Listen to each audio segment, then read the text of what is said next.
Welcome back to the 10 Pence Arcade Podcast, where you can stub your cigarettes out on the bezel whilst playing your favourite arcade game and jam your lollipop sticks into the coin mech to get extra credits.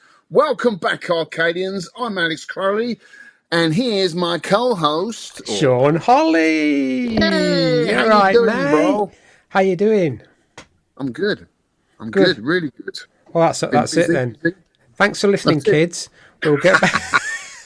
Yeah, that's all you needed to know. Actually, this month went quite... Usually they go really quickly. This month's gone quite slow. Do you think? The normal? Yeah, I'm not sure. Well, I don't know. Maybe because the battery on my watch is running out, so time's going slower. Does that happen?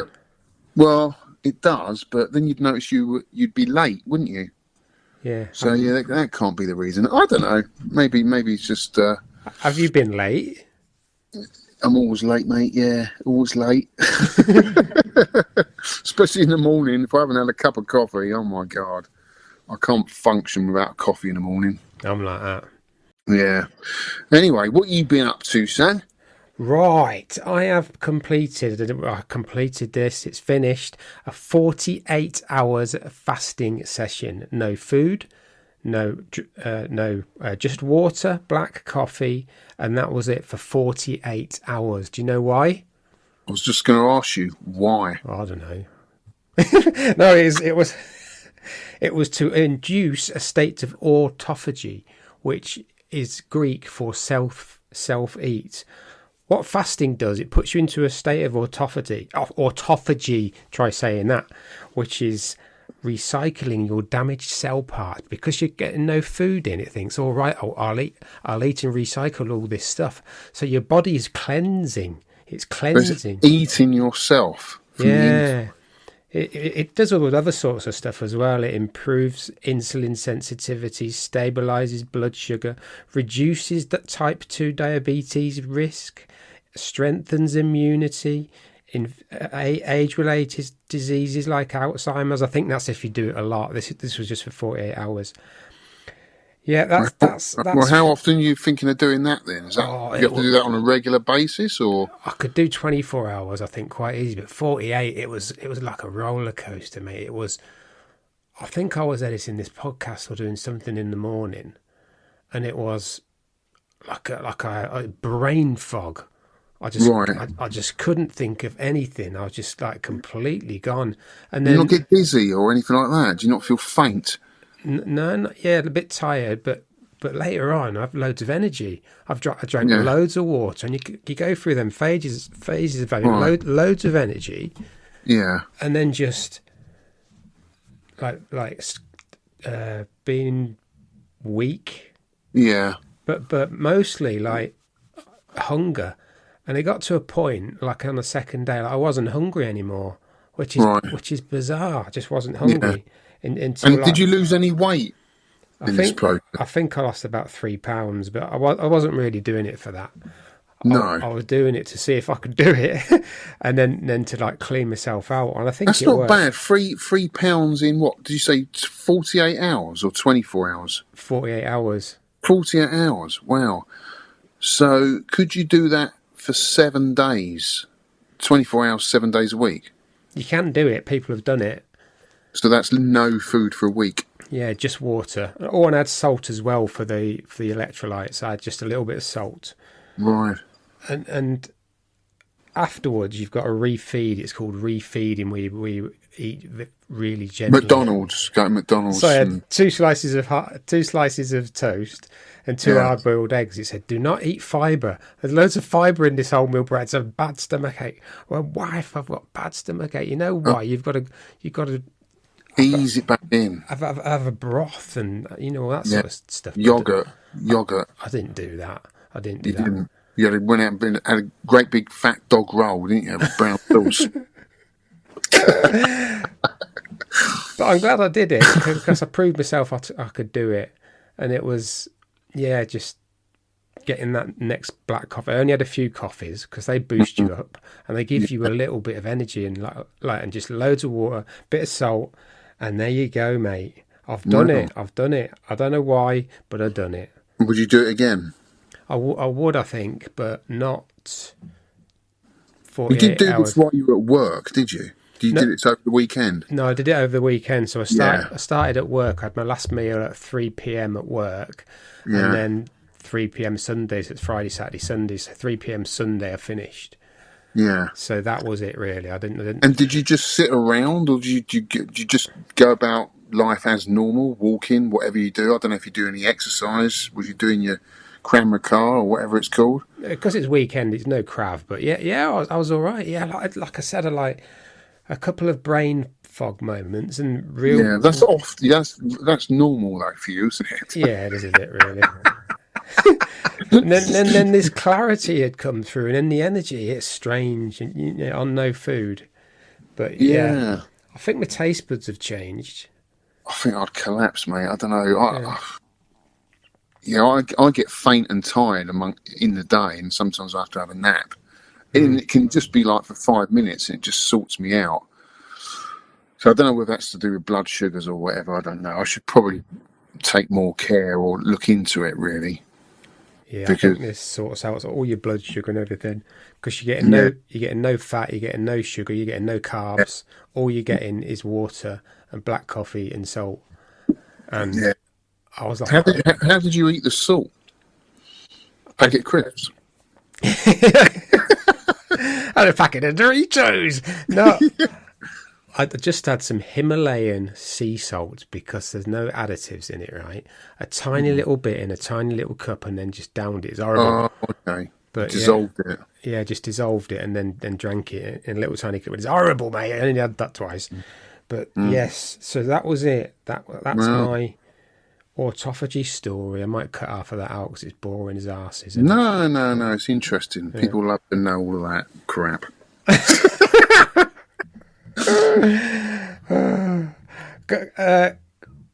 I'll say my next one and then you can do your bit, all right? All right, mate. All right. All right, mate. All right.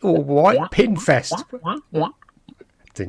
That's a good fish impression, that. We need to put the video out of that. It's good, isn't it? We both went to Pinfest. I met you at Pinfest, didn't I?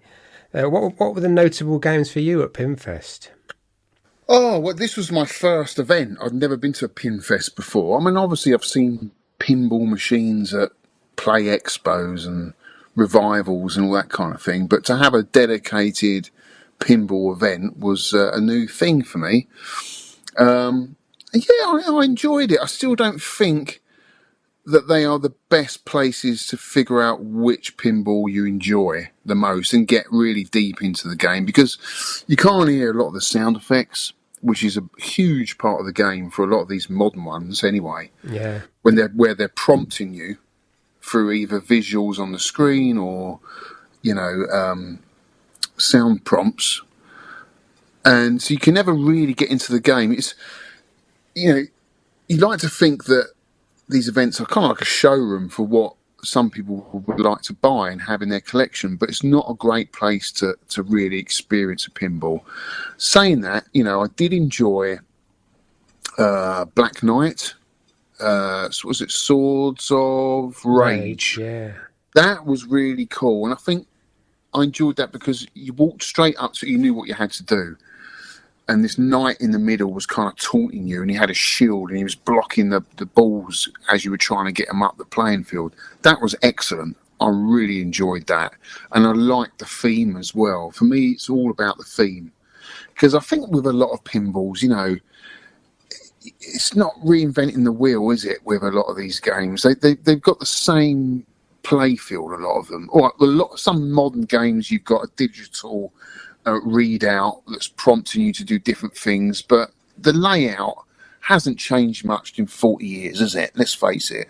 The ball goes up and it comes down. Yeah, Right? there's lots of innovations. There is lots of innovations still but going I mean, on. it is just a theme, really. There's things to knock about that could be different on another pinball, but it would just be a different theme to knock about. That's all. And I think there really is basically what I can gather, and I'm coming from a point where I don't know much about pinball, but, a lot of people are coming from that point as well. And if they're trying to get into pinball, these are the sort of things we need to know. So what are the different types of pinball playfields? Well, I think there's 3 different types all in all, where they have a certain circular route around the table. Some are different. Some have got like 3 shots, like a fan shot. Do you know those ones? Like Yeah. Mars Attacks. And there's other ones that go round on the Orbit. rails. Yeah. Yeah. So and they're the kind of standard kind of what you'd expect. And don't get me wrong, I love it. It's enjoyable, but to find a pinball with a theme and that gameplay is quite difficult. I think I'll said it best, really, that there's only a couple of really good pins that come out a year. The rest are not that great, or they've been done before. And you can say that about video games, really. There's only certain games that come out that are outstanding. The others are just average or rubbish. You wouldn't bother playing them again. It's the same with pinball. The trouble is with pinball, they're so expensive. That's a lot of money to fork out for a big toy, basically, at the end of the day. Do you know what I mean? Yeah, it is. It is a lot. I mean, the Galactic Tank Force was an amazing looking machine. That was a modern one, and it looked incredible. I actually quite enjoyed that. But again, I really didn't know what I was doing because I couldn't hear what was going on. And the games that I wanted to play, like Jaws and Swords of Fury, because that Swords of Fury is a game I was actually thinking of pursuing to buy. But I couldn't get to it because they had a tournament on. So the games I wanted to play, I couldn't because the tournaments were on. But, overall, I enjoyed the event, but I'm none the wiser if I want a pinball or not. I'll leave it there. Yeah, I would never be bothered with the maintenance of them. They're like you need to know a bit of soldering and bumpers and coils, and you need to know the basics to fix them, basically. And I couldn't. But that's something you can pick up, though, isn't it? Yeah, if you were into it. It's like an arcade machine, really, isn't it? That's the thing. They're like arcade machines. You have to play them a lot to master them. Exactly.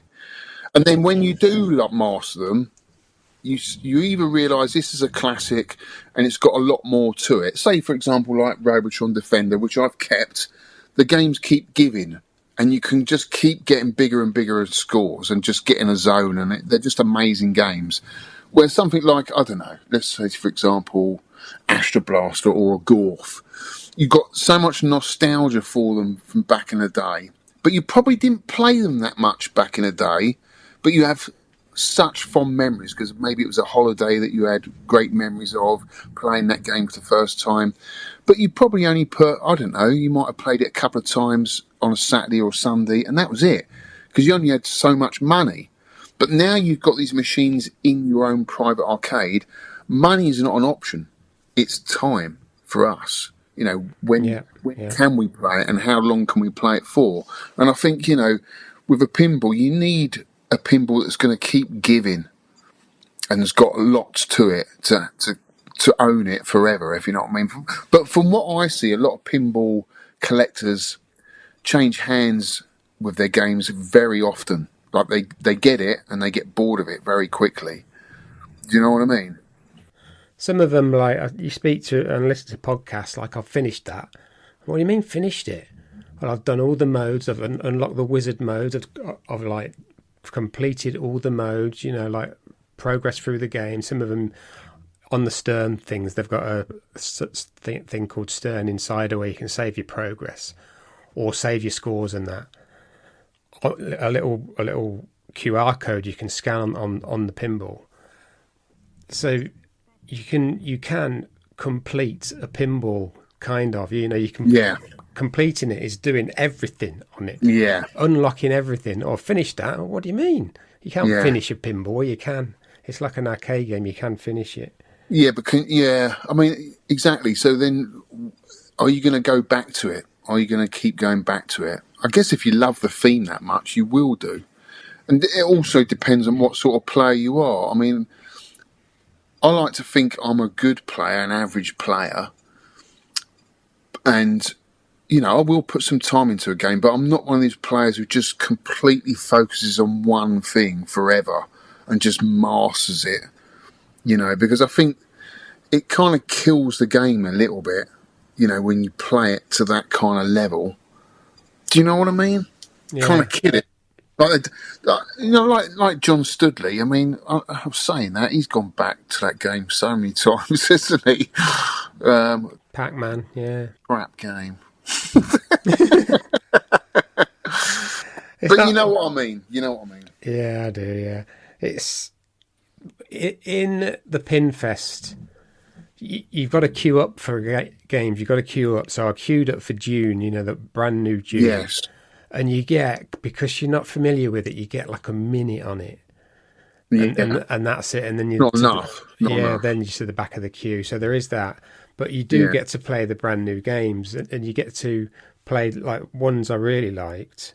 Let's have a look what I really liked. It's funny you say that, though. That's exactly how it was back in the day, my memories of playing Space Invaders, because there was a long queue and you had, I don't know, 20p, you put 10p in, you died straight away, and you had to join the back of the queue again. And that's as much time as we had, but we were so, you know, amazed by this machine. It was like incredible. We just wanted another go. You know? Yeah. So, I liked Radical Patronads. yeah. The new ones I really like. They've honed the pinball experience, if you will, as King Kong Myth of Terror Island, the new Stern game, and Evil Dead, the new spooky pinball game. They were both out in the foyer area, and they were pay to play. Yeah. I think they were pay to play. Most of them free play. Why did they do that? It was supposed to be a free event, wasn't it? I know, but it was for charity. All the proceeds went to charity, I think. Oh, I think it were them two. I think it might be the X-Men, and the other one was pay to play. I don't know. But yeah, I got into them because they're so bright, and you could hear the sounds because it was outside. That's another thing. yeah. You can't hear the sounds because it's a cacophony. It's a good word, that, isn't it? It's a cacophony of sound inside the various rooms that are at the hotel with the pinballs. Yeah. But it's definitely worth going. I do love them. And I was there. Oh, right. This is right. This good story. This, kids. Are you ready? You're not bothered, are you? Far away.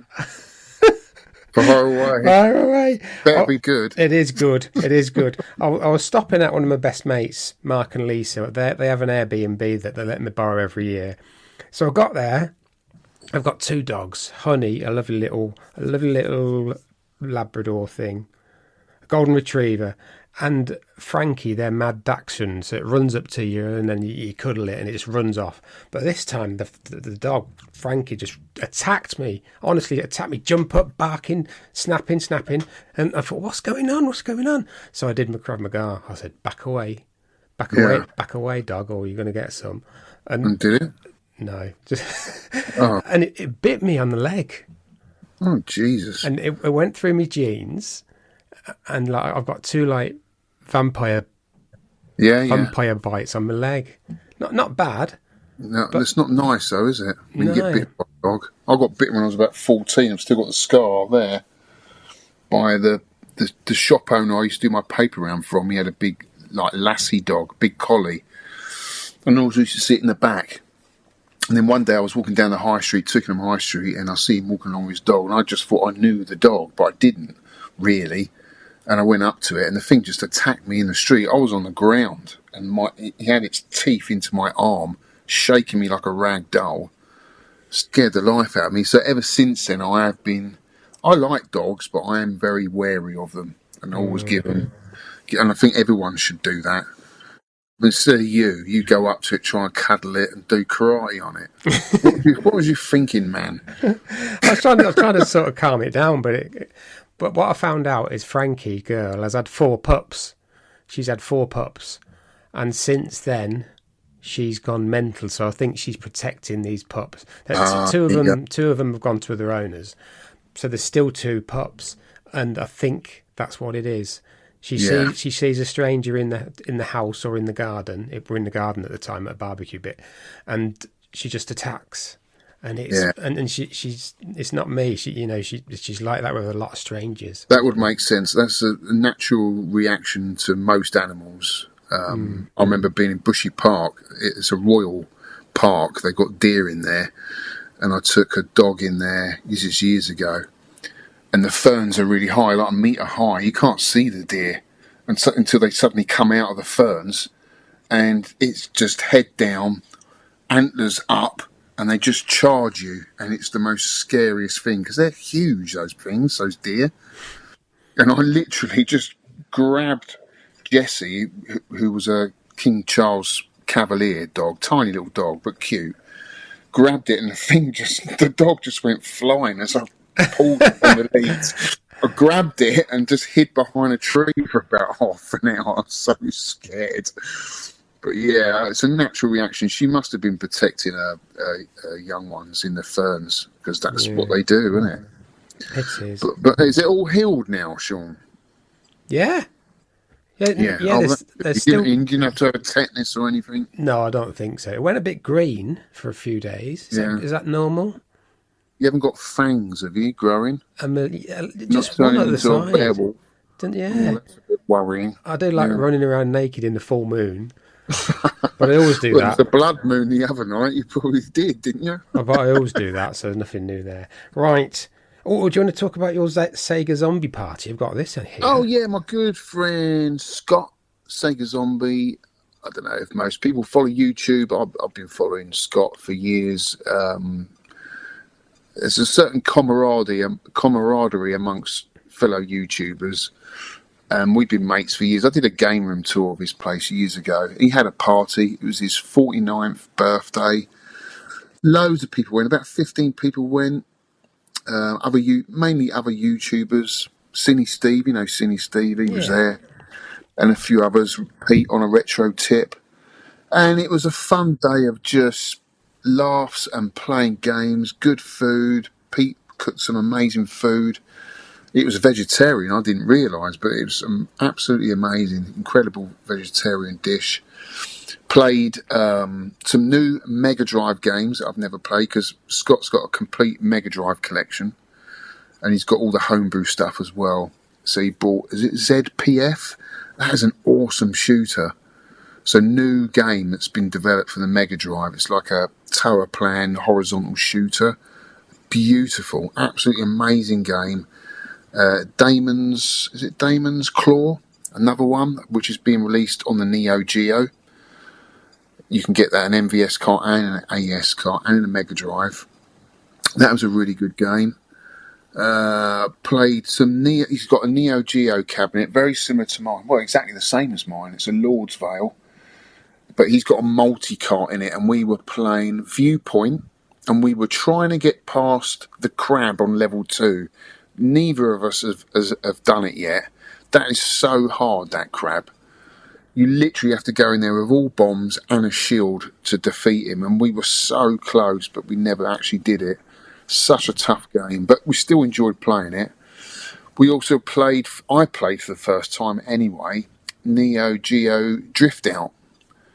Have you ever played that, Shaun? Yeah, Neo Drift Out 94 or something like that. It's a racing game. No, it's not 94, it's just Drift Out. Neo Geo Drift Out. That is a cool racer. We did it on a podcast. Oh, you did? You did it for challenge? Yeah, and you can finish it in 6 minutes. Really? You can finish the game in 6 minutes. I finished it, and a lot of people did, so we're getting almost the same scores. But if you think about it, if you buy that game, which was £150 Neo Geo thing, and you finish it in 6 minutes, you're thinking, hang on a minute. That's a bit cheap, isn't it? But surely there must be a reason to go back, because it's highly regarded amongst collectors as being a good game. It was really good. It's like one of them isometric races. It played really well. But once you got into the curves and the corners and that, nothing changes. So you can memorise the tracks coming up. There's no other tracks? No, that's it. Oh, really? I didn't know that. Yeah. Oh, okay. That's a bit of... And what about going back to it to beat your last score then? Yeah, you can do that. You can do that, yeah. Yeah, you can shave seconds off your score, yeah. Yeah. Oh, I didn't know that. That's weird. But yeah, what I played of it, I really enjoyed. What else did we play? We played Time Pilot. I got a top score on that. My highest score to date, actually, 184,000. I thought that was pretty good, so I looped it. I haven't done that for ages. I've done it before, but it must have been a good 10 years ago. And I did it on this tiny little Sentry cabinet, little cabaret thing. Yeah, I was well chuffed for that. So yeah, it was a great party.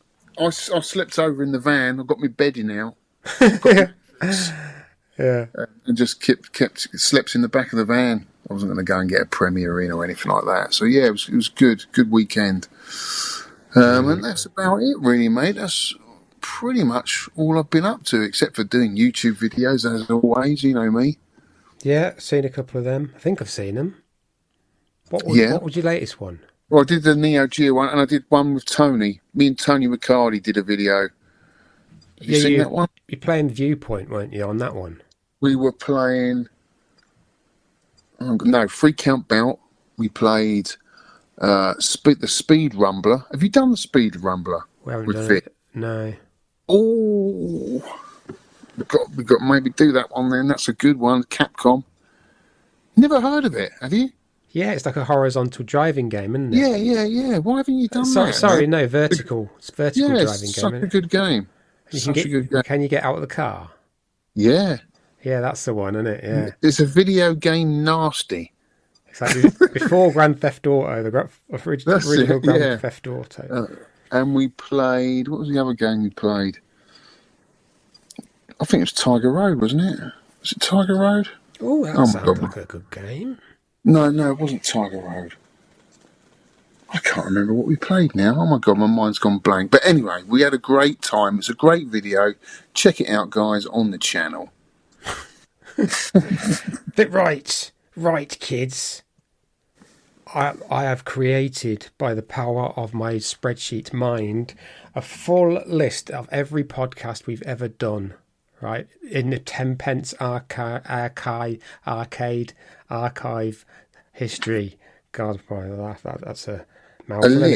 A list of everything from the inaugural release. I have to put some rousing music. From the inaugural release with Pirate Ship Higemaru in January 2014, starring Alex and Vic. From Raiden 2 in October 2014 to Balloon Fight in July 24, starring Shaun and Vic. And now we've come full circle. Ghosts and Goblins in August 24 with Shaun and Alex. We did that, didn't we? Then we've come full circle. I've put like that scene in Lion King where Mufasa stood on a precarious rock and holding up baby Kiara. I think that's right. To the heavens above. It's a circle of life. You're doing the thing. So it's on. I love the sound of breaking glass. Right from number 1, which is Pirate Ship Higemaru in January 14. It's a good list, and you can search it as well. Because people say, have you done that? Just go to 10pencearcade.com, click on the podcast list tab, and they're all there. And they don't have to communicate with you ever again. No, that's good, isn't it? Yeah. No, it's not good. You can search. And officially, right, we're on podcast 217, but we've actually done 226. We've done 0.5s. Like the RGP Mega Meat, Nintendo Special, Toa Plan Special. So we've done 0.5s. So we've done 8 of them. Vectrex Special, that was a good one. I wasn't in that one, so that was good. Who did that one then? Vic and Chris CMP did that one. Oh. And we did a bonus arcade podcast. Bonus!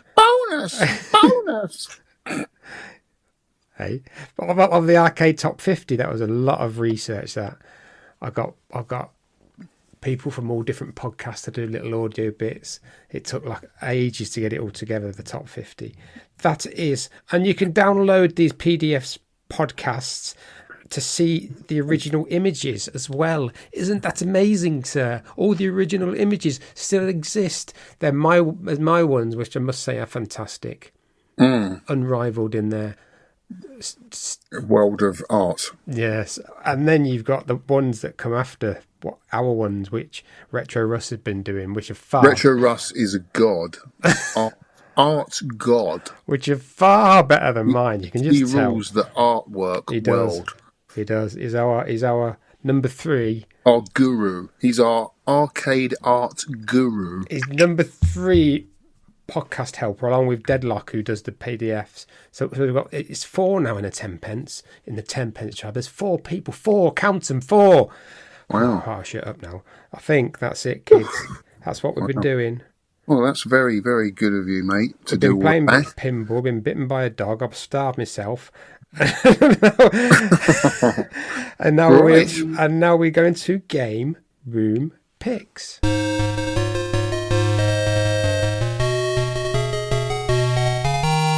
Game room picks. Oh, Tagster, good old Shaun from Down Under.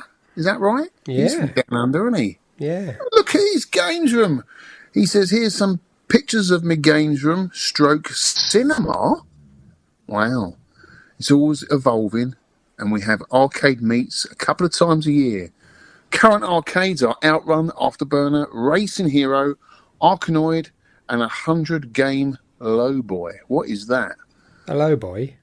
Yeah, what's a Lowboy? It's a very... Is that an Australian jammer? I don't know. Yeah, it's a really low cabaret sort of thing. You can see him on one of the pictures. That second picture, you can just see him in the corner. Yeah. Yeah, I wonder if it's just Australian. I think my mate Tony, who's got a YouTube channel called Electric Adventures, got to check his channel out. He's got one of those low boys. I'm sure he has. But that is a lovely, neat, and accessible games room, isn't it? I love the lighting he's got in there. It's so cool. And he loves, obviously, his Sega, doesn't he? Yeah. I don't know about Racing Hero. Have you played that? It's a... What do you call it? Super scaler? Is that the yes, phrase? It's a super scaler motorbike right. game. But it's all right. But after you've been playing Super Hang-On, it's a lot slower pace. It's a more methodical drive, I guess. No, it's all right. I didn't know he had that, actually. I wonder if that's on his Smarty Pie. But yeah, it's a cool room, though, dude. I love it. I love the way he's got his Donkey Kong barrel and a couple of beers there looking out onto the garden. Look at that. With all the artwork on the side of the wall. Very cool, mate. Yeah. Love it. Great pictures. And he says here... Oh, he's got some podcast pickups as well. Shall I just go straight to that? Because that is Tagster as well. Yeah, he's done a lot for us this month. Podcast pickups. Yeah, listener pickups. I've recently been to the largest Aussie gaming event in the calendar, Brisbane Pinball and Arcade Collective. Yeah. Brisbane. Brisbane. It's Brisbane. It's like Brisbane, but badly spelt. Oh dear. Brisbane Pinball and Arcade Collective 2025. It's a jam-packed competition over 5 days, and I came away with 3 trophies. Third place in a high score competition against 8 games: Rainbow Islands, Fix 8, Shinobi, Magic Sword, Polestar, Ninja Baseball Batman, never heard of that one, Cadillacs and Dinosaurs, and Gigawing. The console competition was across 8 or so different consoles. Also third, lastly, I won a Glass Clown Award for being, well, entertaining during the event, the easiest and the most proud achievement. I don't know what that's for. But look at that, Australian Kong off. I also recommended this gaming DVD. It focuses on a group of Denmark arcade gamers and a guy called Kim Kanonarm. Is that right? Who attempts a 100-hour game of Gyrus. Wow. Oh, look at that. How do you pronounce it? King Kanonarm. That's it. Kim Kanonarm. Don't try this alone. King Kanonarm. King Kanonarm. Yeah. Kim Kanonarm. It looks like it's Korean. Yeah. I've never seen that. Good recommendation, mate. Yeah. Yeah, cool. So it's a proper happening hobby over there in Australia by the looks of it. That's great, dude. Really cool. Thanks for those pictures, Shaun. Really appreciate it. Where did he come in the Kong contest? I don't know if he's written somewhere. Don't know. We'll find out. Anyway, Retro Rex. We've been chatting to him a bit, actually. Rich Young. Arcade pickups. I've included some photos. One of a Lego arcade machine. That's down here somewhere. There it is. That looks cool. And And that opens up into a retro bedroom scene. Smart little build and looks really good for the price, 35 quid. I've also been using the Divoom Pixel display, a great little device from Amazon. And finally, the best of the lot, an Arcade Club light box that has been 3D printed. It was an amazing find on Vinted, brand new as the user makes them. He also has all sorts of other cool retro light boxes. He's called Mark, and his username is Mark Lynch 121 on Vinted. Have you ever used Vinted? No, I haven't. It's I think it's like a Facebook type of thing. I haven't heard of that. No, is that an app? I think it is. Yeah, it's like a marketplace, like Facebook. Oh, okay. But yeah, they use it at work. The Arcade Club light box was only £20, including delivery. That Arcade Club need to do a bit of this merch sort of thing, don't they? Yeah. When people are making their own, it tells you there's a market for it. I've been to Arcade Club recently. The Vinted seller shop is called MD3D Prince. He has a fantastic Sonic light on at the moment. Loving Hopper Robo, a great pick, and similar to Zookeeper or Tapper or Timber, games that I'd never heard of. I don't know if they're similar. Maybe similar, don't know. And the other one whose name I've forgotten. When we had to go into the bumpers and walls to avoid enemies, a maze game, can you help? That is Spatter, where you bump into the walls. Oh, yeah. Great little arcade game, that. A great little maze game where you could bump into and you can get massive, massive scores if you do follow a pattern. I don't think I've played that, mate. I don't think I've played that one. Spatter. No. I have to check that one out. We've got Pingy on VAC. Another great podcast, guys. Just for the record, it was mentioned I used a super gun to play Junior Pack Jank. That is not correct. Uh-oh. I play games on one of my arcade machines. Hopper Robo is another PCB I actually have. Is it really that rare, Alex? ? Well, I think so, mate. Well, I'd say rare. I'd say more desirable. I don't know. It's not a common one anyway. Anyway, he goes on to say, looking forward to playing it this month. I have tried it before and it sounds great and it has cute graphics. I hope Ponder joins in on this. Think he got the world record in MAME. Did he join him? He joined in. He joined in spades. He did, yeah. Did he? Right, my pickups. I've got a couple of cool pickups this month, Shawnee boy. Shawnee boy! Look at this! What is it? It is a Atari Battlezone arcade stick for the old Vecchi Drex. Look at that. By Shaun Farragon. He makes amazing arcade sticks for the Vectrex. He did me a Lunar Lander one. Do you remember that? With the throttle. Yeah, the thrust. These are all bespoke, handmade controllers built to the highest quality. Look at that. It's so cool. I haven't even played it yet, Shaun.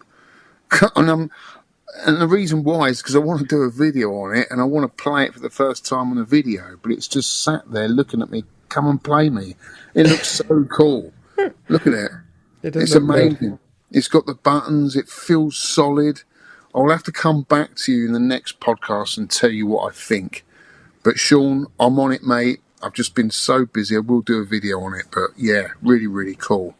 If you want one, you need to get on the Vectrex Fans Unite Facebook page. Contact Shaun. They're not cheap, but then you don't need to buy a whole arcade machine when you got that. It's so cool. I also picked up, this was an absolute bargain, Top Hunter on the Neo Geo. Have you played this one, Shaun? Yeah, what is it called? Spin Hunter? No, that's Spin Hunter. This one's called Top Hunter. Spin yeah, you're thinking of Spin Master. This is Top Hunter. Similar type of graphics, similar type of gameplay. But I got it so cheap on eBay. I paid 80 quid for it. It is a little bit battered, but, you know, it works. It needs a new label. And you can even get new MVS casing for a lot of the PCBs. So, but the main thing for me, it works. It plays the game, and it usually goes for twice that. So I was well chuffed. So, because you know what, Shaun? I've made a decision. I am going for a complete Neo Geo MVS collection. Right, you said, yeah. That's big news, man. That's big news. So, But, you know, I'm over halfway already. so they're not as expensive as the AES, is that right? That is correct. Yeah, because the MVS fits in the machines, the AES a home console. Yeah, but you can get consoleized home consoles now, so you can play MVS games in a consoleized machine on your TV if you haven't got an arcade cab. There are ways of doing it. But yes, you're right, they are a lot cheaper. For example, I think Metal Slug on the MVS goes for like 50 quid. Metal Slug on the AES box, someone told me this at the weekend and I was absolutely astounded because I thought it went for £1,000. But apparently, no, it goes for £15,000. Wow. Which is madness. God, you've got to be I think someone said the whole collection is probably worth $250,000 if you was to collect every single game on the AES. That's mad. But I'm not doing an AES, I'm going for MVS. And I've already got half the collection already. So I thought, and I've got a lot of the big hitters. And I thought, I've never, ever gone for a complete collection of anything. I'm not usually that way inclined to go for a complete collection. You know, I'm not really normally that bothered. But I see this as a little bit of a goal, a little bit of a, I don't know, something to get my teeth into, something to get a bit excited about. It is a system I've always loved and been inspired by because it is the sort of pinnacle of 16-bit sprite art, in my opinion. It's such a cool machine. So yeah, why not? Let's do it. Let's do it! Give me your games! Give me your games! If ever I wanted to show off my MAME collection, my MAME setup to somebody, I would put on Garou, Mark of the Wolves. So look at this. Look at the animation. Look at the 2D sprites. This is what you can get, it like on an old PC. Because Neo Geo was one of the first things to be emulated correctly, weren't it, on the old MAME systems? Oh, I didn't know that. Yeah, the 68,000 whatever. I said, just look at that. Graphic brilliance. And then you go back to like the Mega Drive or the ZX Spectrum and look at this. It's amazing. It's another world, isn't it? Well, I mean, the Super Nintendo had some great effects and the Mega Drive had a great sound chip. Both great consoles in their own right. But yeah, the Neo Geo was just that little bit one step ahead. I also picked up a Neo Geo. I've gone Neo Geo mad. Look, Neo Geo Pocket. Is that... It's not Blaze, is it? Who do the Evercades? Is it that? No, it's not, is it? Hyper Megatech. Oh, I've heard of them, yeah. Have you? Yeah. Yeah, it's an official product. And it comes with a load of games preloaded. Alpha Mission 2, Blazing Star, Fatal Fury Special, King of Monsters 2, Last Resort, Metal Slug X, Mutation Nation, Overtop, Samurai Showdown, Zengaku 3, Shock Troopers Second Squad, Soccer Brawl, Last Blade, Top Hunter, the game I was just talking about. So yeah, I think for 50 quid. And of course this loads Evercade carts as well, Shaun. It does. So it's Evercade compatible, which is awesome. And they've just released a whole load of Neo Geo carts for the Evercade and for this, so they're compatible with this as well. Which I think is super cool because they're quite expensive on the Switch, almost twice as much, but the Evercade's really cheap, like 20 quid a cart. It's like, it's a no-brainer. Have you still got yours? I've still got the original Evercade, yeah. Yeah. Have you got an arcade stick hooked up to it? No, I've tried it on the big TV. It looked good. I've got about seven or eight different cartridges, but all I play is the arcade ones. Yeah, that's all I'm collecting, the arcade ones, yeah. Yeah, because the Namcots, is it Namcots? The Namco ones, some of them, like the Pac-Man and the Galaxian and the Galaga, are really good. Yeah. Really good on that. I think it's just NES, but they're so good on that. Yeah. Yeah, no, it's a great little system. Really enjoying it. Really enjoy it. So yeah, that's my pickups, dude. Friendly shout-outs. Right, shout-outs. As we mentioned before, Retro Rex and Tagster. Shaun Tagster, who's got the same birthday as me, actually, called Shaun, got 10th of November. For the feedback, pickups, gaming picks, and everything. And thanks. Shout out for Shaun, like I said, for having the same name and birthday as me, 10th of November. Everyone I met at Pinfest. Well, it's not actually the same name, is it? Because it's spelt differently. Yeah, it's spelled Shaun, isn't it? My brother-in-law spelled Sean as well. So Is that an Irish thing then? Yeah. Ah, okay. There is an And American one as well. Sean's the anglicised one, is it? I think so. Yeah. What's the American one then? SHAWN. Ah, I've seen that before. Yes, I've seen that. Yeah. Yay! Yeah. Yay! Everyone, shout out to everyone who was at Pinfest. I found it how surprising how many of my friends have made the transition from vids, as they call them, to pins. Traitors. Nothing but traitors. How dare. So they get zapped with laser eyes. And at least 3 times they said, "Oh, when are you getting your first pin?" I said, "I'm not getting one. I wouldn't look after it. I'll treat it like crap. I'm not into fixing stuff. I've got like Arcade Club Leeds is 50 miles to the west. Arcade Club Blackpool is 30 miles south. Arcade Club Bury is 15 miles east. I might have got that wrong. But they've all got pinballs, and that's why I went on Saturday to scratch my pinball itch. Traitors.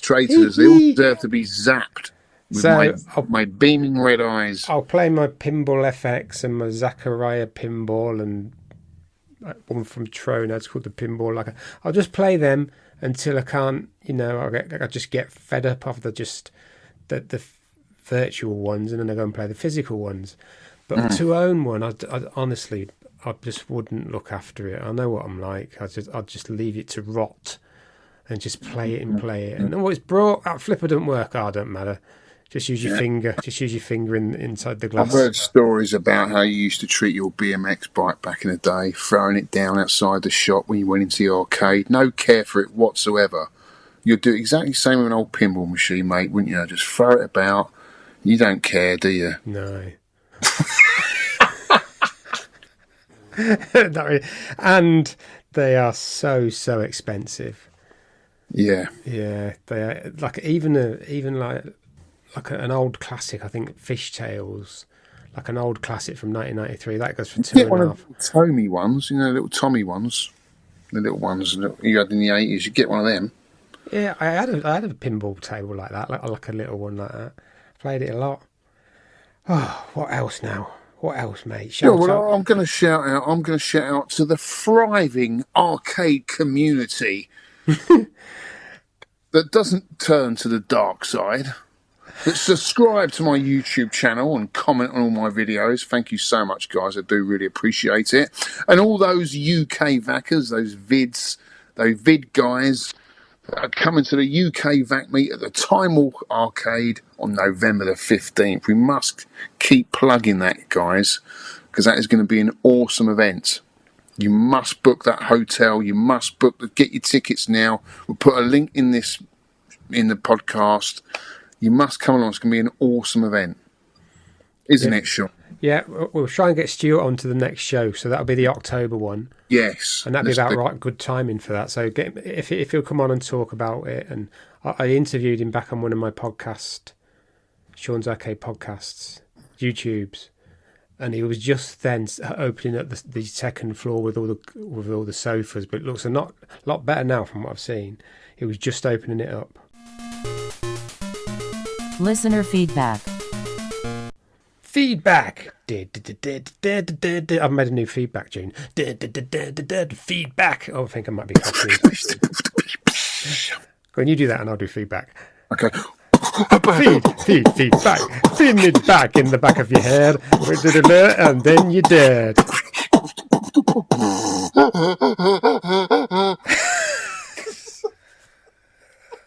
That's brilliant.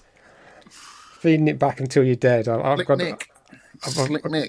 to work on my lyrics. Right, we asked Mr. Berserker about his vinyl collection when he was showing his game room, and he said they're all 12-inch vinyls, 200 of them from my DJ days from 1988 to 97. Cost me a fortune back in the day. Mostly break dance tracks and house, acid and rave, amazing times. I used to break dance in 83 and 84 like we did. Yeah. I'm doing a breakdancing, Fist bump, fist bump. Yeah, Fist man. bump, it's a Burt Berserker. Boo, boo, boo. Oof, oof, oof. Can you do a head spin? Can you do a turtle? Can you do the wave? I could never do a head spin. Helicopter? No. You know when they whiz around, the legs go around like that? That was cool. Oh, I did that a little bit, but Yeah, I could never do the head spin. Oh, that was dangerous. I will worry about kids doing that. Shaun Taxter recommends we try a game called Heavy Burger. It's a PS4 game, and it's on other platforms. Twin-stick shooter with some Burger Time graphics. Looks cool. I think I've got that, Shaun. I haven't played it. Have you? Pretty sure I've got it. I think I have, yeah, as a physical copy as well. And finally from Tagster, good day, Shaun and Alex. I've been catching up on the 10 Pence Arcade podcast version 2.0. My job involves a lot of driving again. Yeah, I listen to most of my podcasts while driving. This week I listened to Shinobi, Section Z and Strider episodes, and you both entertained me and had me in stitches, especially when you're talking about the launch box or Linford Christie's lunchbox. Lol. You both bounce off each other really well. Of course we do. A quick hello to past host Vic too. Hope his tinkering share goes well. Tinkering site maybe. Oh, I haven't looked at that for a bit. I bet Vic's still in the Iron Maiden, mate. He's still in there. Yeah, I'm going to have to look at the tinkerings that he's done. And there's a poster there. We've just forgotten about him, haven't we? People have just starving forgotten. to death.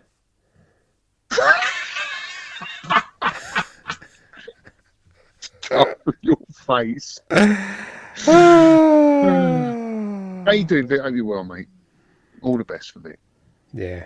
I've got to go up and see him soon as well. I have to go up and see him. So what's this pinball scene? That's a flyer. Oh, it's a flyer. Yeah, for all the different events on. It's the biggest one, a huge event. Oh, wow. 200 pinballers from around the world and approximately 80 machines from the 70s to the 80s. You can zoom in on it. You can zoom in on it. Yeah, that looks very good. B-Pack. July the 16th. Yeah. It's finished now. Can't go, kids. Can't go to Australia now. Not to worry. And Ollie Alpha 1, he recommended Jump Coaster. Yeah, rubbish game. Which was an incredibly good game. He did recommend Hopper Robo. I'll give him that. Did he? And that wasn't... He did, yeah. Oh, he kept going good. me for ages. And the only reason why we played it is, when I went up to Scotland to pick those PCBs up, it just so happened it was in the Monk's Den. Because I was going to borrow his PCB, and I thought, I don't need to, I've got one now. And Gab fixed it for me, and there we go. It's part of the challenge. But yeah, go on. What does he say? Yeah, it's super rare. Huh. What's he talking about? Oh, this is another one. Arcade game, Sinbad Mystery, 1983. I can lend Alex the PCB. It's not in MAME, so it's that rare. It's called Sinbad Mystery. It looks, a very small picture, it looks like a maze puzzle game, yeah. Well, we're definitely, yeah, I'll be up for that, 100%, buddy. I think that's another Canico game, is it, maybe? Could be. Right. Or Tim Keeling. Tim Keeling. Yeah, go on. Tim Keeling found this clip of Minder. I have seen this clip. It's an old UK TV series, Minder. It's an absolute classic if you haven't seen it. Well, if you're in the UK, you would have seen it. It's just part of our staple diet growing up in the 80s. It's with Arthur Daly and Terry McCann playing Space Invaders. It's an awesome clip. Yeah. Have you seen the film? Yeah. It's so good. And then it turns out Arthur Daly's really good and he's scamming them again, isn't he, for a $5? Yeah. But it doesn't. The sound effects in it. I don't think it's a Midway Invaders, is it? No, it's definitely not. Off. I think it's probably a Zachariah Invaders or some clone. There was hundreds of clones of Invaders back in the day, but still, it's such a classic scene. Those were the days, weren't they, when you had an arcade in a pub? Yeah. So cool. Yeah. Right, we've got an email from John Botofkar. I don't know. Shawler. Dear fellas, hello from West Virginia. Is that America or Australia? It's America, isn't it? think. I came across your show looking for new retro content to listen to, and I really enjoyed the conversational nature of your podcast. A little about myself. I'm a 44-year-old middle school teacher who has had a passion for retro since getting my first computer, an Atari 1200 XL in 1987. Over the years, I've amassed a collection of retro computers and consoles that have ebbed and flowed with time. Oh, I'm doing ebbing and flowing. You can see that, can't you, kids? My hand is ebbing and flowing. As money and storage have allowed, currently I have an Amiga 1000, BBC Micro, Tandy Color Computer 3, that's rare, isn't it? And a Mac 128K, and my original Atari 1200 XL. I am also fortunate enough to live in a house with a large basement, and I have a MAME cabinet, a Mario Brothers cabinet, a triple action pinball, and I've attached a picture. I've got a picture there. That looks like a proper, like, because it's, I think it will be America. Let me know if it's America or Australia. Where is West Virginia? It's America, isn't it? It's got to be. It is America, yeah. In addition to my hobby in games, I run a Amiga podcast called the Amigos, which has been running since 2015. And for the past 4 years, my podcast co-host Aaron and I have been held in international retro... I've been held hostage in an international retro computer festival of our own in our own town called Boatfest. We have 40 folks turn up last year, include the 10 Pence Arcade listener Mitsuyama. Anyway, cool. I just wanted to say I love the show and I look forward to taking part in the monthly High Scotch challenges. Look at John's room. That is cool, isn't it? It's an awesome room. It's so laid back. In. What's that pinball he's got? Summit Action. That's what he said. And yeah, triple action. Yeah. Oh, triple action. It's got a Mario Brothers That is cool. Yeah. It's like a nice chilled room. It's got guitars, baseball bats, some cool posters, nice Neo Geo cab in the corner. Awesome. Absolutely awesome. Thanks for sending that picture in, mate. Oh, he's got his CRTs and computers set up there as well. Next to the Christmas tree. Christmas tree. Awesome. Oh, yeah. Yeah, there's a Christmas tree. Oh, yeah. Anyway. Biscuit review. I don't know about you. Biscuit review. Biscuit review, as recommended by our very own Vic Marland. He sent me a picture of these. McVitie's Digestives, pink, raspberry and cream. These are really nice. They're really nice.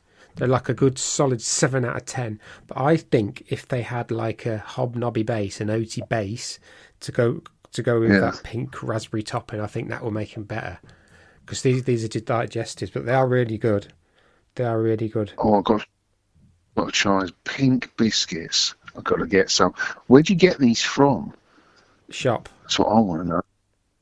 Yeah, but not every shop does those, do they? I think we. That's all. I think we got them from Asda or Morrison's. Can you save a few for when I come up and see you, Vic? I will be up there soon, mate. I'll come up and see you. Save some of those biscuits for me. I want to try them. Very cool. Right.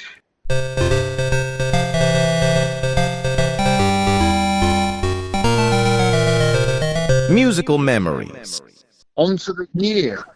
August 1983. We did 83 last year, so I honed in on 1 month when Hopper Robo was released in August 1983. Well, should we do the top 10 countdown? This will jog some memories. Go on then. At number 10, David Grant. I can't remember this tune at all. Watching You, Watching Me. Do you remember that? Yeah, it's brilliant. Good chorus on that. Is it? Yeah. I don't remember that. UB40, Red Red Wine at number 9. Oh, Rocket, classic. Herbie Hancock. This is a classic. Mm. This peaked at number 8 as well. At number 7, down from 6, is Everything Counts by Depeche Mode. What a track. What a band. Awesome. Number 6, Wings of a Dove, Madness. Madness seemed to be in the charts all the time in the early 80s, didn't they? Yeah. Down from 4 at number 5 is Wham with Club Tropicana. Up to number 4 is I'm Still Standing, Elton John. God, I hated that song and the video. I hated it. At number 3, we've got Long Hot Summer by Harris Match, The Style Council. I don't remember that tune. That peaked at number 3. At number 2, we've got Spandau Ballet with Gold. And at this week's number 1 of August 1983, we have KC and the Sunshine Band. Give It Up. Give it up, give it up, baby, give it up. If you give it up, something to give up. Give up smoking. You ruined it. You ruined my song. If you're song. gonna give up something, give up the weed. No, sorry, go on. Go on. You can have a sing if you want, mate. Do you want to have a sing? No, not now. No, I'm sulking.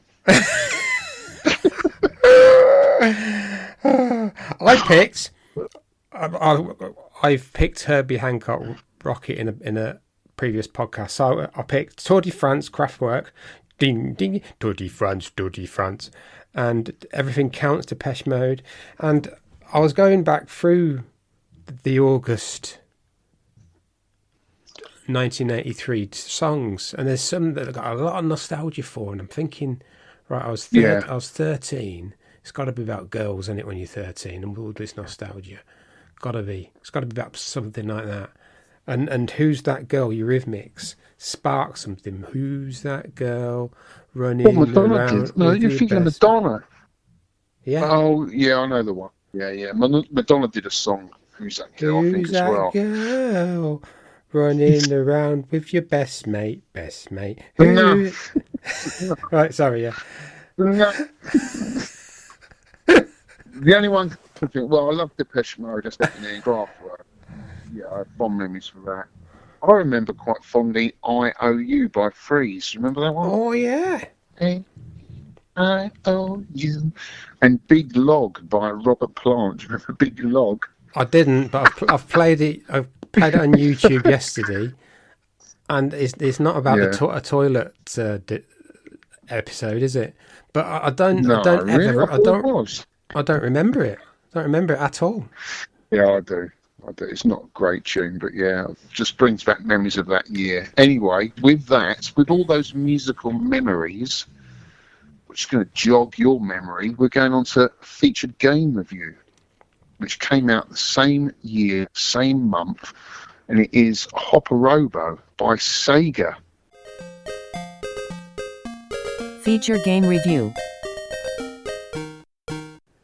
Wow, I've never heard of this game. It is a 4-way stick and jump button. Is it 4 or is it 8? It's definitely 4. I thought it was a 4. I thought it was a 4, yeah. This game runs... Go on. Well, I've got an echo. This game... Go on, you do that bit. Yeah, you want to. Can I? This game runs on Marine Boy style hardware. I've been researching this from Orca, because you thought it was an Orca game, didn't you? And I did. And Orca made a Marine Boy style, it's just loosely called that. It's like a certain CPU kind of variations. And what all these Orca games use this Marine Boy style. So you've got obviously Marine Boy, Hopper Robo. So that's why you think Hopper Robo is an Orca game, didn't you? But it's actually it's probably Orca licensed this hardware or whatever to Sega. So Orca did the hardware. I think so. Yeah, I've tried to look into it on Clov and that, and someone reckoned... Yeah, you say that, but there's nothing out there to really direct you in that route, really. Yeah. It could have been it could have been someone like Ikegami doing the programming and Sega doing the distribution, the publishing. Because Nintendo got Ikegami to program a lot of their early games. They didn't do any programming. So Sega might have done the same with that, and might have just got a third party to just do the programming, and then they published it. Something along those lines. I don't know. But there's nothing out there on it. Yeah, from reading into it, I think that Sega used the Hopper Robo hardware to do it, Orca hardware to do it, and Orca also did. I remember some of these: Funky Bee, Springer, Skylancer, which is that weird thing, Espire, which is a decent shoot 'em up, River Patrol, which is an scrolling up the screen river thing. Yeah. Don't recall any of those, mate, from back in the day. I'll have to check them out. The gameplay for this game, the goal in each stage is simple. You have to collect all 8 treasure chests while avoiding the horde of enemies that jumps out of a row of metal doors at the top of the screen. Those can be taken out by jumping on their heads. Another move Mario only learned much later, but respawn indefinitely. The robot's coolest move, which is you, however, is his ability to grab onto any steel girder and shimmy along before deciding to climb up or drop down, making the chubby-looking machine possibly the most agile platformer hero of its time. Although his ways to react to the laws of physics seem a bit weird at times, especially using the springboards, which takes a hell of a lot of getting used to. Yeah, I do. There are the enemies. There's a maximum of 2 blues, 1 green, and 1 purple, and 1 slinky on the screen at any given time.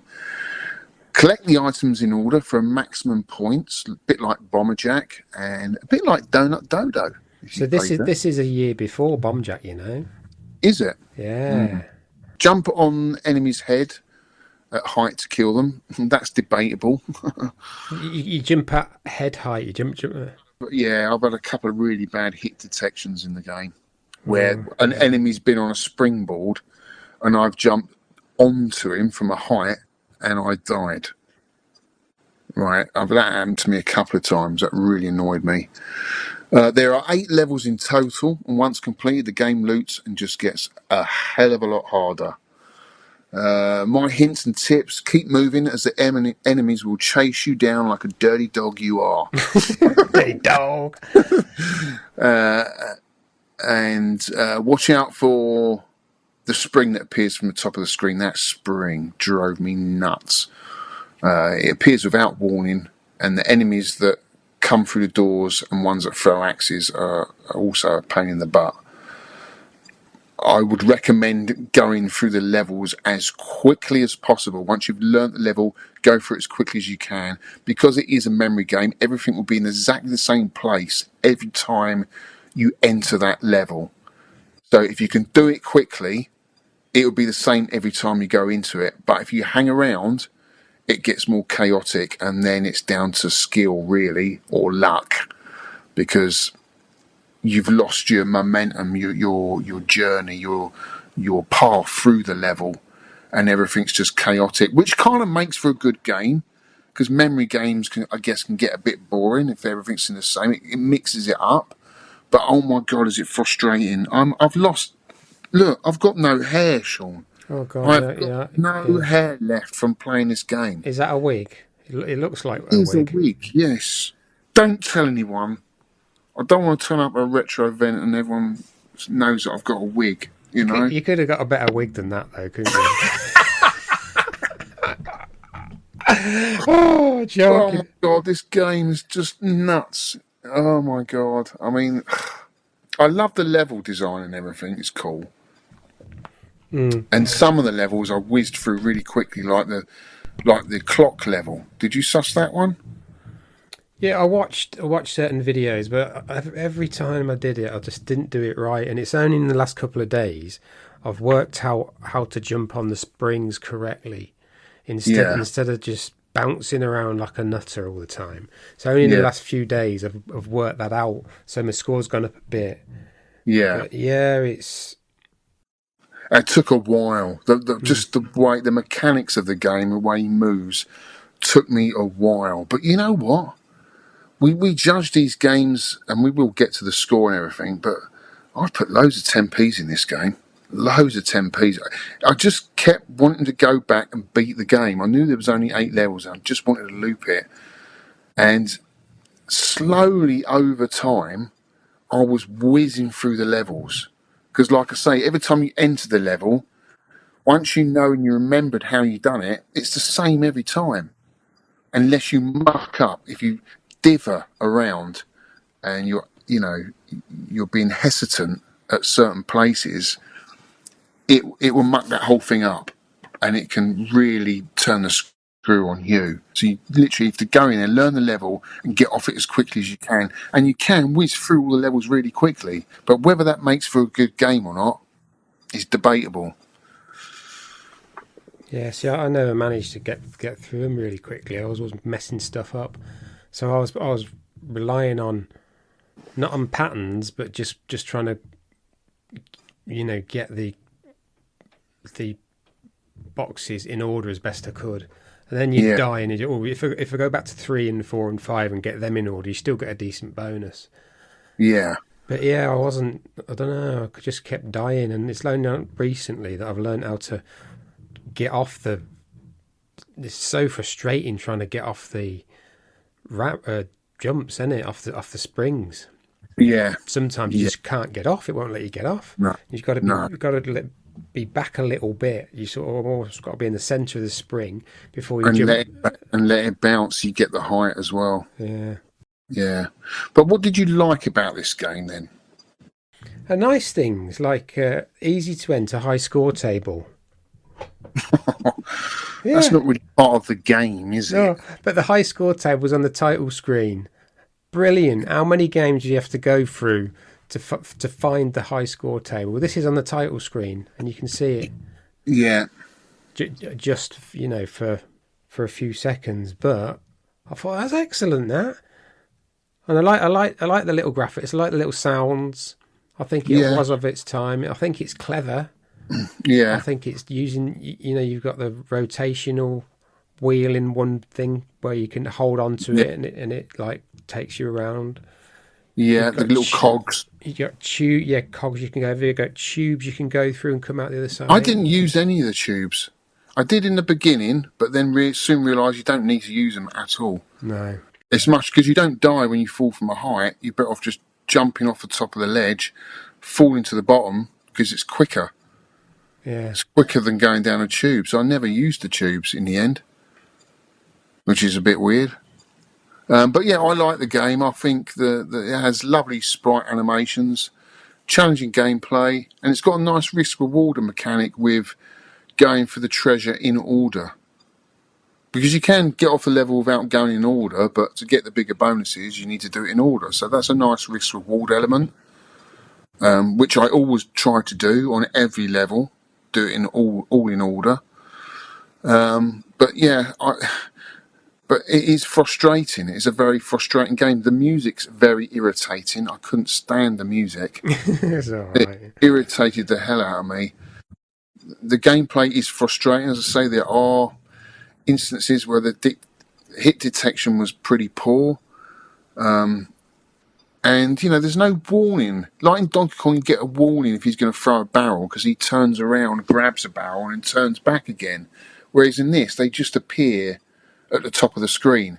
And in 2 levels in particular, where you have to get to that top level where they're all generating, was really difficult. Especially level 5 and level 8, where you had about 4 or 5 treasure chests at the top, yet that's where they all generate. The springs come out the top, the robots come out the door. That was difficult to get up there. It took me ages to suss that out. And the only way up was on a springboard. That was so frustrating. But, the graphics are charming, lovely sprite animations, sound effects, nothing special.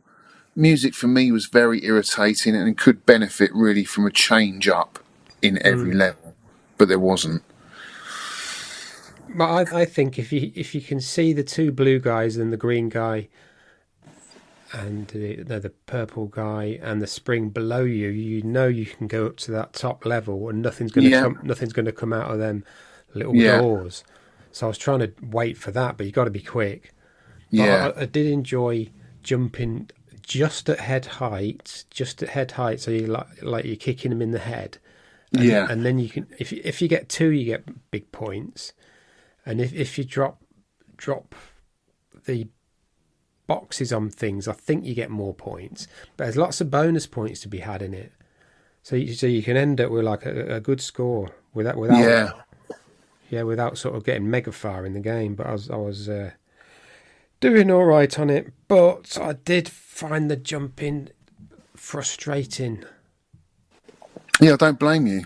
And if you're not into it and you don't want to proceed with it, you're just going to put it down and move on to something else. I totally get it. But there was something about it that kept me coming back for more. I don't know if that's the good games that I like Ghosts and Goblins and Rygar. There's so much stuff in it, collectibles, secrets, and when you die it's your fault. Whereas in this, there's just a few bits in it that stop it from being that classic because of the hit detection and the way some of the levels are designed poorly, I think. For me, stops it being a classic. And some of the levels, like I say, you can whiz through so quickly, they're almost not a level. They haven't thought it out at all.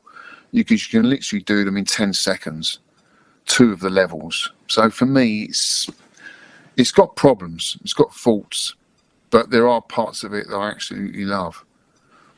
Do you know what I think would make it a better game? Mm-hmm. If you looped it, then the boxes would be in a different position. Yes. So number 1 will be top right, number 2 will be bottom left. Yeah. Instead of putting more enemies on and throwing more stuff at you, mix things up. Yes, 100% agree with that. Because just adding more enemies and making them faster just makes it ridiculously hard.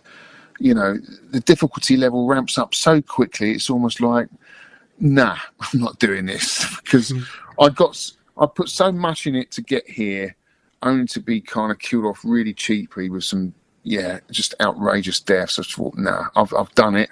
I've completed it. I've looped it. I'm done with the game. That's the way I see it. I think you told me that Slinky comes down, and you've got to be careful because he'll move to the left if you're on the left. Yes. And then he'll land on top of you. So you've got to be you've got to be so aware in this game, I think. But that takes you a while to work that out, because I thought, is he following me, or is it random, or is it going for a certain pattern? But no, it will follow you. Whatever side you are of the spring, it will follow you, almost like a barrel, really. But there's no escaping the spring. You ain't got a hammer and you can't jump over it. You're just dead. Yeah. But anyway, there's no ports or sequels to this game, not that I'm aware of. Couldn't find anything. Could not find anything, no. No. On to the scores then, Shaun. Right. High score countdown. Let's have a look at the score, shall we now? Don't know what I've gone Irish for. Stupid. Anyway, down to the bottom. We've had 33 players. Wow. Just quite a lot. Yeah. Well, Brian Haribo hasn't played it. I'll give him the point because he's done a funny thing. Hopper Robo, insert coin. Why? Favourite bit. The end. Hope that helps. And then he's put. Then I attempted to try and improve my score, but 0. My score of 0, but failed. Didn't like it. So I'll give him a point because he has sort of played it. But how can he only get a 0? He must have got a point. I don't know. It's clever. Anyway. Dr. Goggles, 1 point with 12,140. Basil the Sane, 12,920. Lots of unfair deaths. Controls felt sticky. Graphics and sound about on par for course for this time period. Nothing exceptional. Okay, but wouldn't revisit in a hurry. Yeah. Mark, What No Gravy, 13,860. Mr. Messi, 14,960. I've never heard of this early Sega game. There's a reason for that.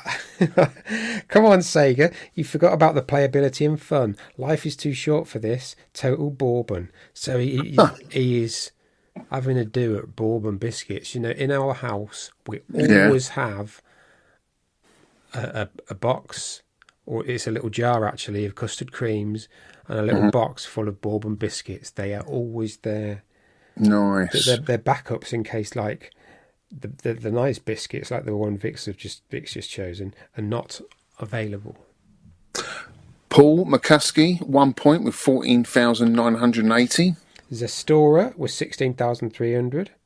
Tim, Brother of Bronze, 18,060. Goddaughter of Zinc. That's his name in. Oh, is it? Yeah, we made all that up. Stacey King, 25 in 25th place. Have I got this right? I think I have. 19,020. Only scored 19,020. I think my high score table says it all. Is but arse. That's how I feel about the game. The controls are stodgy, jumping sucks, springs feel hit and miss, hammers suck and always seems to catch me at the worst time. Baddies group at the top of screen and are hard to approach. Ooh. Vader, GB, 27,500. MM Beanie, 33,240. Struggling to get into this one. Reminds me of the early black box NES games. What are them? The early kind of arcade ports that made it onto the NES, like Mac Rider, Popeye, Mario, Donkey Kong 3, all that kind of stuff. I agree. Graphically, it does look very similar. One Punch Ron, 1 point with 33,720. Majok, 45,740. Old Man Steve, 49,020. He is Jimmy, 62,040. Crazy to think in just 2 years Sega would go from this abomination to Space Harrier. Hopper Robo is Bobbins, but I quite like Bobbins games, so I didn't hate it. J. Ping Barber, 1 point with 65,880. Without the terrible controls, this would have been a decent game. I had an amazing run for this score, but I'm not trying it again. Hopper is not the same league as Robbie or Sir Killalot. Don't know what Robbie Williams maybe, and I don't know. Yeah, I don't know. James Wisemid, 72,980. Tony Riccardi, 89,600. Everyone seems to be getting in with Hopper Robo and putting lots of time into it. It's not for me. Controls are absolutely horrible, but I must submit my score for it. Wow. It's a good score, Tone, but not as good as mine. Buttons of the Cinderella fame. He's got 92,420. Oh, John. 1 point with 95,560. Me with 98,800. I can do one level every time. I think the one we just go up and round and down. I can get 20,000 on that. I can get level 1 done. That's another 20,000. Level 2 I just struggle with, but I think I got to level 3 or 4 on that. 98,000. That's good. But if you can get like 2,400 if you get 2 baddies, if you jump on 2 baddies at once, and you can get all these kind of bonuses that and if you you can knock the treasure on them as well from a height. Yeah. Points that way, which I noticed, which is pretty cool. So that's like, where's that? So that's sort of similar to a dig. Burger time, isn't it? Yeah. So this is after Burger Time. This one. Yeah, I would say it's very similar to Donkey Kong, Burger Time, and with the play mechanic of Bomb Jack. Yeah. I reckon. You say? Yeah, sounds about right. Kevin McCartney, 1 point with 107,840. Really enjoyed this game, guys. Cheers. Oh yeah, Retro Rex. I'm reading the wrong one here. Rich Young, 108,440. Really enjoyed Hopper Robo. Frustrating as hell, but I found it had the 10p effect of needing to have one more go.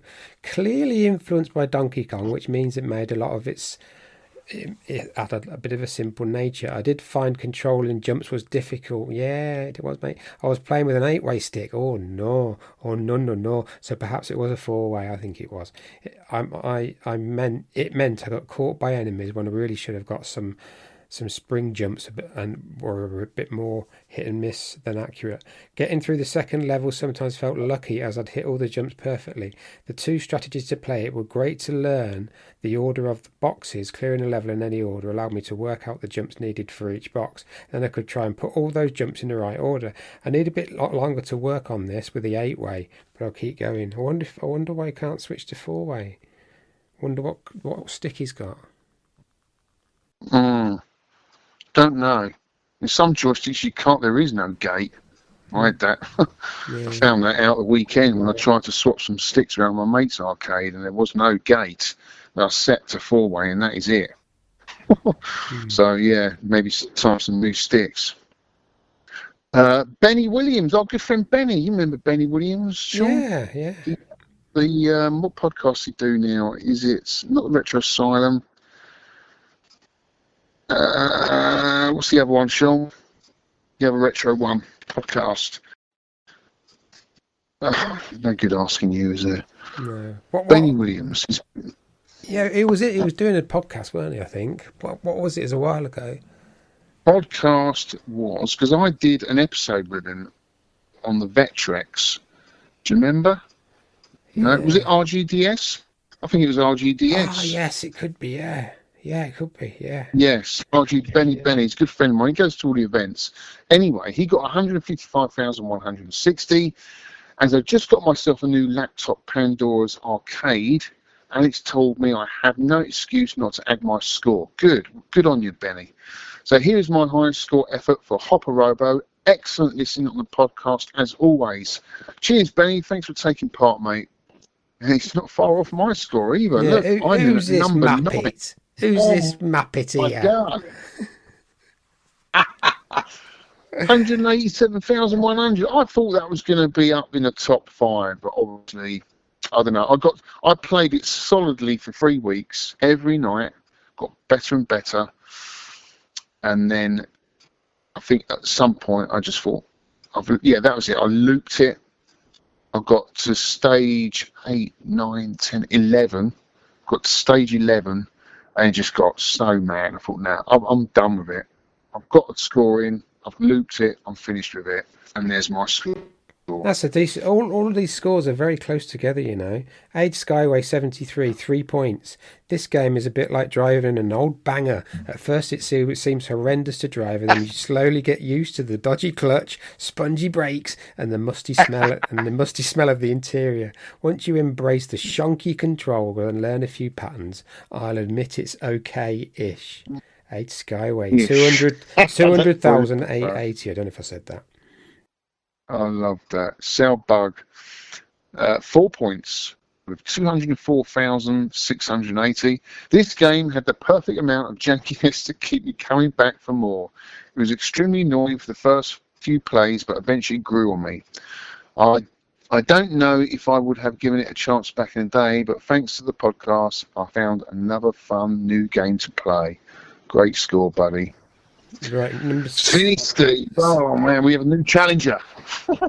He put this in an arcade chat, and I spotted it, but he didn't tag it or anything. But I did spot it, so you need to tag it. Hashtag 10p score. Cine Steve, 206,900. Looped it. Had 1 life left, though thought the difficulty might reset, and played the usual route and got done in straight away. I think it's a great little game.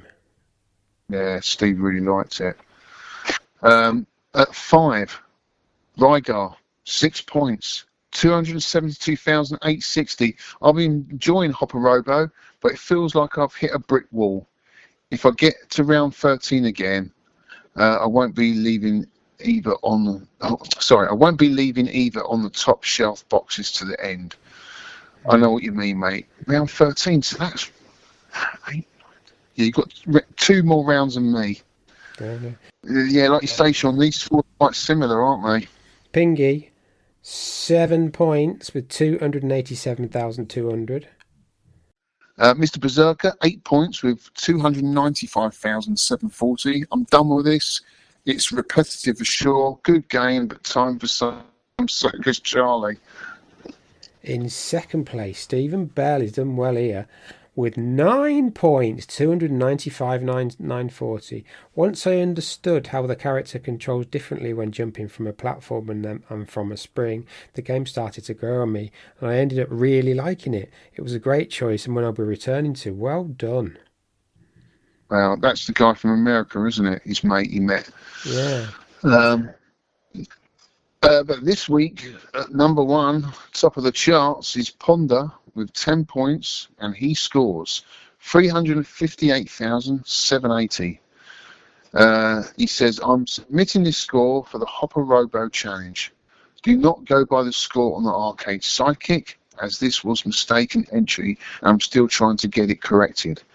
Thanks to Pingy, 10 Shearers, and everyone else who have encouraged me to give this a go, and it has prompted me to take part in future challenges too. Well, it's amazing, your score, and thanks very much for joining. I mean, that's just incredible. What a score.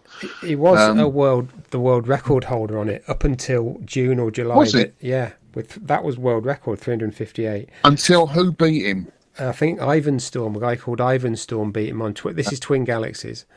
He beat him by 20,000, but that is only very recently.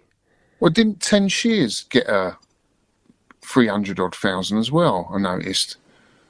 I'm sure he did. Yeah, he did. Not in our challenge, but if you look on the SIDEKICK app, he's got over 300,000. That's what's his name? Graham. I've met Graham. Lovely bloke. He's really good at it. Yeah, he's got an amazing score, but he didn't take part this time. But yeah, amazing scores, guys. Incredible. So do you want to read the list from the league table, Shaun? Yeah, I've just done a screen grab from that. You can get all this from the website. This is the 10 pence high. Oh dear. 10 pence league 2025 high score table. And everyone that's played, there's 58 players this year, and they're all listed here, but this is just a grab from it. So if you go 10pencearcade.com and pick high scores on the menu bar, you'll get this. All right, Mr. Berserker is first with 76 points. Rygar is second with 71 points. Mr. Skyway is 54. Mitsuyama's 36. MM Bean is also 36. Salbug 32. You're got 21 points. Yeah. You're in joint sixth. It's good. I'm in ninth with 16 points. 9 games and 16 points. Oh, my word. Anyway, yeah, that is online, fellas, so you can see that. Yeah. You can see that. That's good. It's good. I just got to beat Salbug. I want to get in that top 5. That's what I want to get. Not bad for a first year, though, is it? Really? No, yeah, you're doing really well. Yeah. So, conclusion, how many 10p's would you have put back in this in 1983, Shaun? 5, but I think I'm going to up it to 6 because just in the last couple of days I've worked out a bit how the springs work better. I was trying to jump too close to the platforms. That was very frustrating, just not letting me on the platform. So you've got to be a bit more into the centre of the spring before you jump onto the platforms. And I realised that by watching Ponder's world record attempt. It was what. So I realised that. So what's that? Is that yours? Mario. My little Mario clock. It's 10 to 9. Yeah. This was a really difficult game for me to put a score on because I don't think back in the day I would have put that many in it because I would have got frustrated with it. But playing it in my arcade for the first 3 weeks, I thoroughly enjoyed it. With all the frustrations and the hair pulling. Because normally, I usually know straight away if I'm going to like a game or not, and I just kept putting more 10p's in it, just wanting more game. But will I go back to this that much? I don't think I will. I will go back to it, but not as much. I'll probably delve in it or showcase it to someone, say, "Look, have you checked out this before?" Because it's not a bad little game. And I've given it 8, but I think I might drop that down to a 7, Shaun. I think I'll give it a 7. Because it's not perfect. I don't like the music. But still, I think it's an above average game. You know, and definitely deserves to be checked out and played. That's how I would leave it. And I really do appreciate Ollie recommending this because it has been fun. It has been a fun game. It's not a bad game at all. It is a good game, but it's not up there as a classic for me.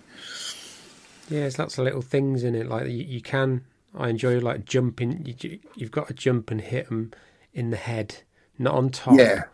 And if you can get 2 of them together, you get like 2,400 points. Like the guy that splits the laser out, the purple guy, and a green guy. If you can get them together. That you can get mega points for this sort of stuff. I think the most frustrating bits is when you go to jump and they jump down exactly the same time and you collide mid-air, or they throw an axe at you just as you're jumping. That was so annoying. So annoying. It's just like nothing you can do about it. Yeah, do you know what I mean? The blue guys, almost random, they charge at you through the platforms. Yeah, so... Yeah, I was thinking, right, but it goes through the platform at you. I know. It's frustrating. Or you're hanging on underneath a platform and they decide to come down. It's like, no! But yeah, thoroughly enjoyed the game, and that's what it's all about, and it's all a bit of fun. Yeah, it's clever. It's a clever game. I think some bits were ahead of its time. Next show's game. Right, mate. We've agreed on a next show's game, haven't we, together? It's a joint pick, this one, isn't it? We have, and I think I was surprised when I saw it tonight, because you only put it in tonight. I thought, wow, he's picked that. That is cool. Because you recommended it to me a couple of weeks ago, didn't you? Do you remember? Yeah. You can tell the listeners? No, don't tell them.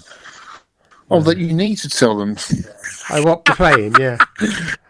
Thanks for listening, kids. It's 3 lives. Default settings. Play whatever game you want. As long as it's got 3 lives, default settings, and bonus lives at 20,000, 70,000. Thanks for listening, kids. Catch you next week. No, it's Tiger Road, of course. It is Tiger Road by Capcom. Another Capcom. We like our Capcom, don't we? We do. This one is definitely an 8-way stick, isn't it? Yes, 100%. 8-way stick and 2 buttons, jump and attack. ROM is Tiger OAD. So it's Tiger OAD. Like Tiger Road, all one word, but it's not. It's Tiger OAD. US ROMs, which are the defaults. And this is defaults, lives 3, bonus lives at 20,000, 70,000, and 70,000. I've checked it on Raspberry Pi, it's the same.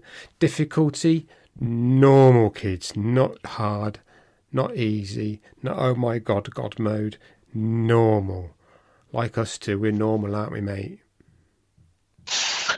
Well, yeah, when you're not got a foggy mind. Yeah. Nice of it.